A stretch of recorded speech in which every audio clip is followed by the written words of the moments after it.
आप सब लोगों को मेरा नमस्कार। जय श्री महाकाल, जय माँ काली। मैं आप सब लोगों को और एक नए वीडियो में स्वागत करता हूँ। आज हमारे टेलीग्राम पे एक साधक ने हमको रतिप्रिया यक्षिणी साधना का अनुभव भेजा था। तो उन्हीं का जो अनुभव है आज हम आप सभी लोगों के सामने प्रकाशित करने वाले हैं। काफ़ी रोचक अनुभव रहा है उनका, तो अवश्य आप सभी लोग वीडियो को अंत तक देखिए और जानिए कि साधक को रतिप्रिया यक्षिणी साधना में किस प्रकार के अनुभव हुए हैं। गुरुजी श्री सोनू जी, मैं आपको मेरा यह एक अनुभव बताने चाहता हूँ और वह अनुभव रतिप्रिया यक्षिणी साधना का है। मैंने यह साधना एक यूट्यूब चैनल से ली थी। उस यूट्यूब चैनल से मैं रतिप्रिया यक्षिणी के साधना के बारे में बताया गया था। वह वीडियो में रतिप्रिया यक्षिणी के विधि विधान और मंत्र भी था। मैं वह यूट्यूब चैनल का नाम नहीं बता सकता और मैंने यक्षिणी की साधना करने का निर्णय लिया। वह वीडियो में बताया गया था कि साधना एकांत कमरे में करें, लेकिन मेरे पास एकांत कमरा नहीं था, इसलिए मैं पूजा कमरे में साधना आरंभ किया और मैंने 2023 से सावन के पहले सोमवार से साधना प्रारंभ किया। लेकिन साधना करने से एक दिन पहले मेरी मम्मी और मेरे पिताजी की लड़ाई हो गई किसी बात के चलते। मुझे भी क्रोध आ गया और मैंने निर्णय लिया था कि मैं रतिप्रिया यक्षिणी साधना नहीं करूँगा। क्रोध में मैंने यह निर्णय ले लिया था। उसके बाद वह दिन रविवार का था। उस दिन मेरी मम्मी दोपहर में सो रही थी। मेरी मम्मी के सपने में एक लड़की आई और मेरे मम्मी से कहा कि तुम्हारा लड़का बार बार मन बदलता है, उसे कहो कि मेरी साधना करे। तो मेरी मम्मी ने सोने के बाद मुझे यह सपना बताया। यह सुनते फिर मेरा क्रोध शांत हुआ और मैंने सोमवार से साधना प्रारंभ किया। जैसे वीडियो में बताया गया था ठीक उसी प्रकार मैं साधना में बैठ गया। मैंने पीला रंग की धोती पहनी, पीला रंग का आसन लिया और चौकी पर पीला रंग का कपड़ा उपयोग किया था। और वीडियो में बताया गया था कि पहले शिव पूजन करो, उसके बाद कुबेर जी का यंत्र पूजन करो, उसके बाद रतिप्रिया यक्षिणी यंत्र का पूजन करो और शिव जी और कुबेर जी का एक एक माला उनका मंत्र का जप करो। मैंने शिव जी, कुबेर जी और रतिप्रिया यक्षिणी का पूजन समाप्त किया। वीडियो में बताया गया था कि साधना 21 दिन की है और रतिप्रिया यक्षिणी का मंत्र का 1.25 लाख जप करना है। केवल 1 लाख बार मंत्र का जप निर्णय लिया, क्योंकि मुझे 1.25 लाख बार मंत्र जप नहीं करना था। तो मैं 51 माला रोज मंत्र जप का निर्णय लिया था और मैं रतिप्रिया यक्षिणी का मंत्र जप आरंभ किया और मैं साधना काल में शिव जी का कवच पढ़ के उनसे प्रार्थना किया था कि साधना काल में मेरी सुरक्षा करें। और जब मैं मंत्र जप कर रहा था तब मुझे ऐसा लगा कि किसी ने मेरे सिर पर अपना ठंडा हाथ रखा है। ऐसा अनुभव हुआ। यह अनुभव 4 या 5 सेकंड तक चला। उसके बाद मेरा शरीर अचानक आगे पीछे धीरे धीरे हिलने लगा। उसके बाद ऐसा लगा कि किसी ने मेरे पैर के जांघ पर करंट जैसा अनुभव हुआ। वह थोड़ा दर्द भी हुआ था। मुझे लगा था कि कोई चींटी मेरे पैर की जांघ पर काट रही हो। तो मैं हाथ लगाकर देखा, लेकिन कोई चींटी नहीं थी। जब मैं थोड़ा सा थक गया था तो उसी दिन साधना करने के बाद मैं वहीं पर ही सो गया था। वह साधना तीसरे या चौथे दिन का जब मैं कुबेर जी का मंत्र जप कर रहा था तब मुझे ऐसा अनुभव हुआ कि मेरे घर के गेट के पास पायलों की आवाज़ आने लगी। मुझे लगा कि कोई महिला होगी। तो समय 10 बज रहे थे। तो मैंने सोचा कि कौन ही होगा। यह अनुभव मुझे पता तो नहीं कौन से दिन हुआ था। और उसके बाद जब मैं जाप कर रहा था तो मेरी गली में जो कुत्ते थे वो भौंकने लगे और मुझे ऐसा अनुभव हुआ कि मेरे बाजू में ऐसा हुआ हो। और साधना के 7वें दिन मुझे सपने में रतिप्रिया यक्षिणी का दर्शन हुआ। जब मैं 7वें दिन का साधना करके सोया तब जहाँ मैं काम करता हूँ वहाँ रतिप्रिया यक्षिणी लाल ब्लाउज और लाल लहंगा में सामने आकर खड़ी हो गई और मुझसे कहा कि तुमने मुझे बुलाया है, मैं नहीं आई हूँ। तो मैंने कहा कि मैं भोले बाबा का भगत हूँ, भोले बाबा संभाल लेंगे। तब उसने कहा कि उस विधि विधान से तुम कुछ करोगे तब भी मैं चली जाऊंगी, ऐसा कहा। उसके बाद मैं तो भाड़े के घर कमरे में रहता हूँ और मेरा 2 कमरे वाला घर है और सपने में मेरा बड़ा घर है और वह 4 या 5 साधु लोग मेरे घर में आकर बात करने लगे कि सुबह तक हम यक्षिणी को बुला लेंगे, ऐसा कहा। उसके बाद सुबह के 3 बजे रहे थे, कोई मुझे अपने नाम से ज़ोर से पुकारता है और अचानक से नींद से मैं उठ जाता हूँ। मोबाइल में टाइम देखता तो लगभग 3 बज रहे थे। वह साधना समाप्त होने के लगभग 2 या 3 दिन पहले मेरी मम्मी के सपने में, जहाँ मेरी मम्मी काम करती है, मेरी मम्मी का जो सेट है उसके कोई लड़की नहीं है, केवल लड़का है। तो मेरी मम्मी का सपना ऐसा था कि मेरी मम्मी का काम पर है और मेरी मम्मी, उनके सेट की जो लड़की है वह काम पर आई थी और मम्मी से वह लड़की ने कहा कि मैं तुम्हारे घर 2 दिन बाद आऊँगी, ऐसा कहा। उसके बाद सुबह के दिन मेरी मम्मी ने मुझे उनका सपना सुनाया, तो मुझे लगा कि रतिप्रिया यक्षिणी मेरे मम्मी के सपने में लड़की बनकर आई होगी। यह मैंने अपने मन में सोचा। महत्वपूर्ण यह बात है कि मेरी मम्मी का जो सेट है उसका केवल लड़का है, कोई लड़की नहीं है। और उसके बाद साधना के अंतिम दिन जब मैं मंत्र जाप कर रहा था, तब मेरे बाजू में थोड़ी दूर पायल की आवाज़ लगभग 2 या 3 मिनट तक चली। इस बार आखिरी दिन कोई नहीं आया। मुझे आशा था कि रतिप्रिया यक्षिणी आएगी, लेकिन वह नहीं आई और एक अनुभव मेरा छूट गया। यह मेरी जीवन के प्रथम साधना थी, इसलिए मुझे ज़्यादा मंत्र जाप की आदत नहीं थी और मैंने 21 माला 21 दिन तक करने का संकल्प लिया था और बीच बीच में मैं 3 दिन तक 51 माला जप किया था। लेकिन मुझे जप काल में बहुत ज़्यादा थकावट आ रहा था और मेरा हाथ भी बहुत दर्द कर रहा था। तीसरे दिन मुझे ऐसा लगा कि ऊपर से एक पानी की बूंद मेरे पैर के जांघ पर आके गिरी। ऐसा मुझे लगा जब मैं थोड़ी सी आँख खुली थी और मैं देख रहा था, तब मुझे ऐसा दिखाई दिया। यह था मेरा छोटा सा अनुभव।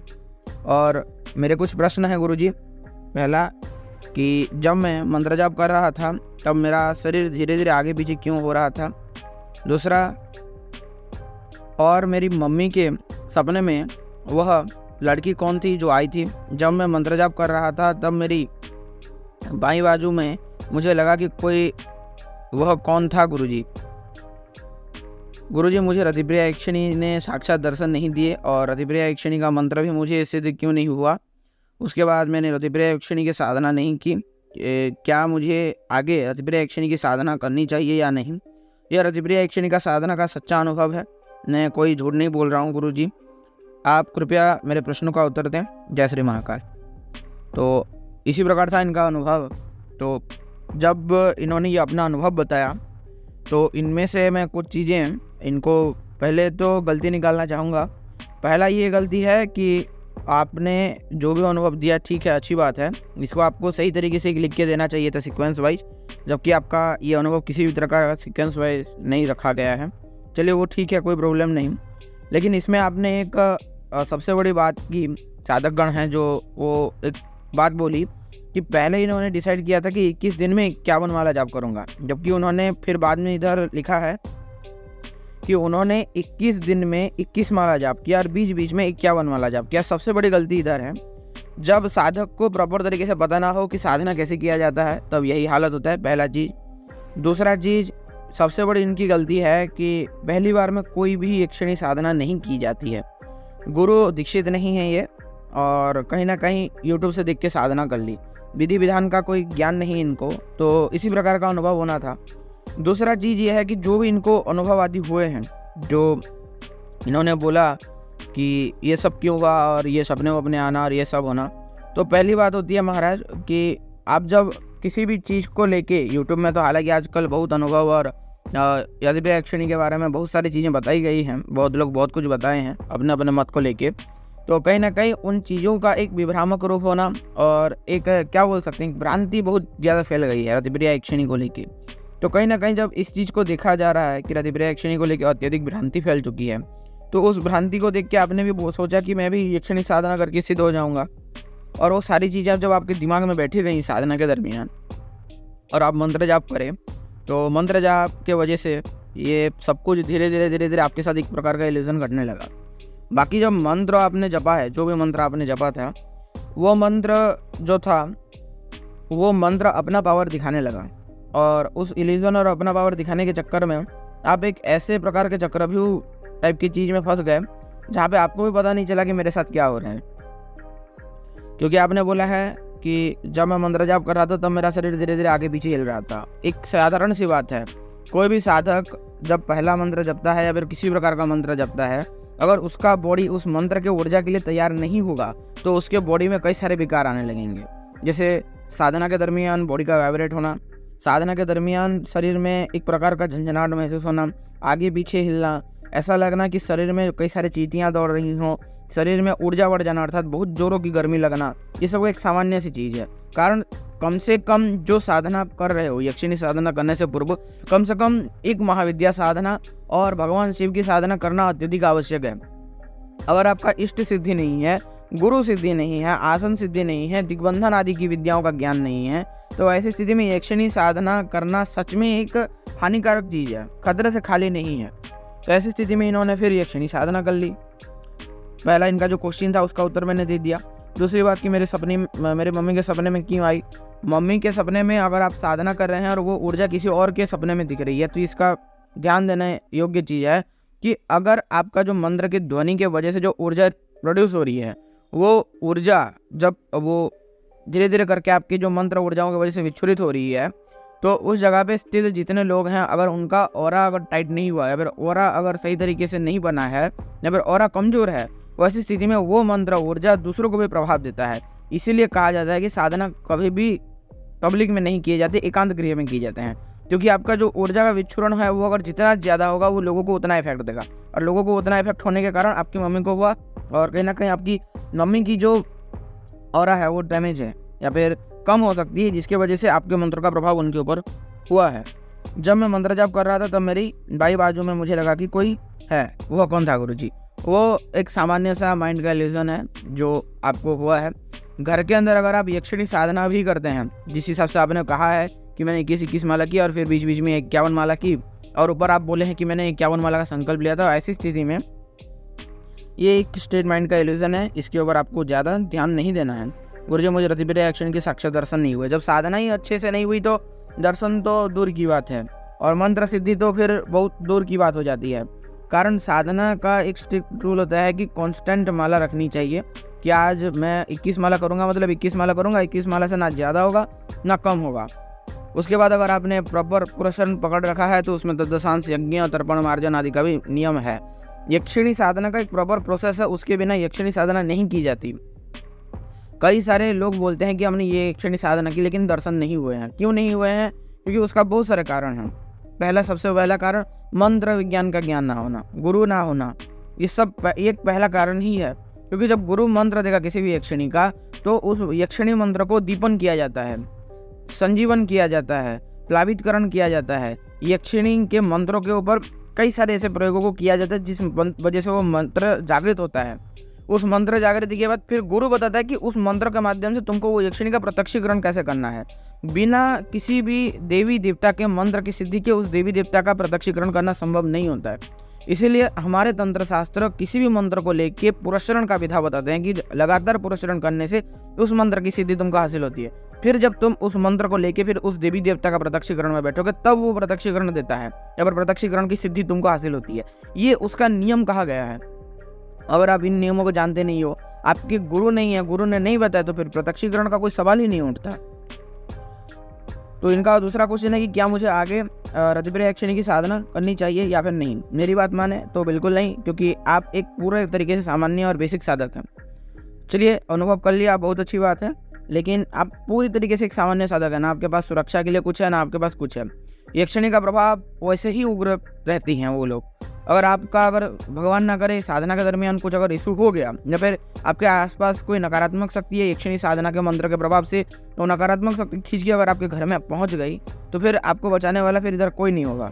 इसीलिए आप किसी प्रकार से यक्षिणी साधना और करने की कोशिश ना करें। चुपचाप आगे चल के जो भी आपका गुरु आपको प्रदान करेंगे उस हिसाब से आप करिए, और सही गुरु मार्गदर्शन में करिए। अन्यथा आपका एकदम सीरियसली बताया जाए तो पूरा एकदम हानि होना तय की बात है। 90% साधक लोगों की साधना सक्सेस इसीलिए ही नहीं होती क्योंकि वो सोचते हैं कि हमने गुरु कर लिया, कहीं से एक गुरु कर लेंगे, कोई मंत्र ले लेगा कहीं से, चाहे किसी एक वीडियो कॉल से हो, कहीं से भी हो, उन्होंने एक मंत्र उठा लेंगे कि गुरु ने दे दिया, उस मंत्र का कुछ जाप कर लेंगे और बोलेंगे कि हम सिद्ध हो गए।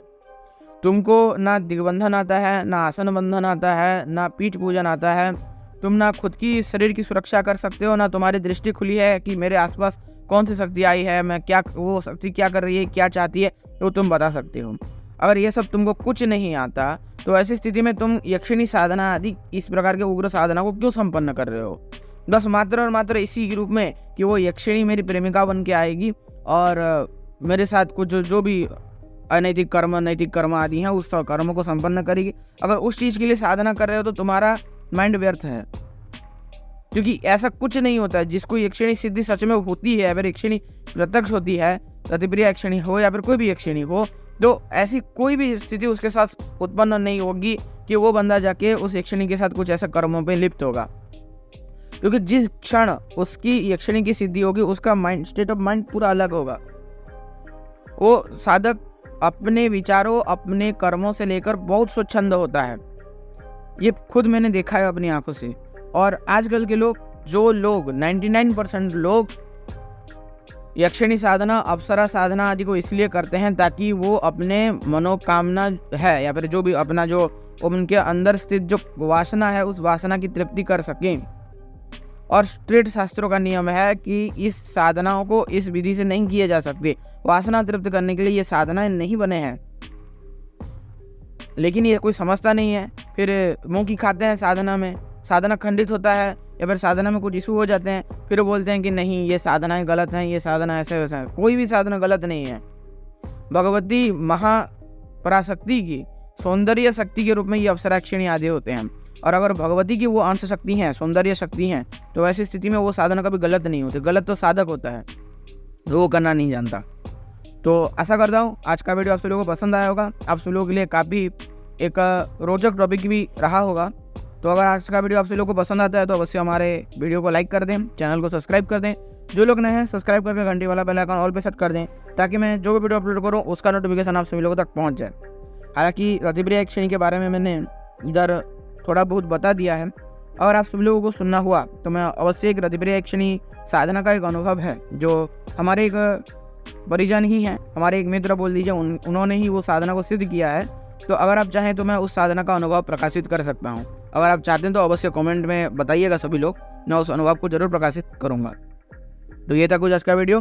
सभी को नमस्कार, जय श्री महाकाल, जय मां काली। मिलता हूँ आप सभी लोगों को और एक किसी नए वीडियो में।